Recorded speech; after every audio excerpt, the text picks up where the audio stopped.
అసలు నిజంగానే జ్యోతిష శాస్త్రం అంటే ఏంటి? ఎందుకంటే ఇప్పుడు గల్లీకి ఒక జ్యోతిషులు అయిపోయారు. ఎవరిని నమ్మాలో తెలీదు. ఎవరిని నమ్మకూడదో తెలీదు. అసలు నిజంగానే ఈ జ్యోతిష శాస్త్రం అంటే ఏంటి? చాలామంది ఏదో ఒక బూటకమని, మూఢనమ్మకమని, సనాతన ధర్మంలో ఉన్నటువంటి ఇది ఒక లూప్ హోల్ అని చాలామంది భావిస్తూ ఉంటారు.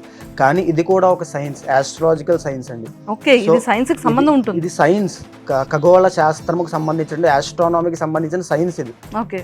అయితే ఇందులో మనం బయటకు వచ్చి ఆకాశం వైపు చూస్తే కనుక మనకి పైన ఎన్నో కాంతులు కనబడతాయి. నక్షత్రాలు అవ్వచ్చు, ఏదైనా అవ్వచ్చు.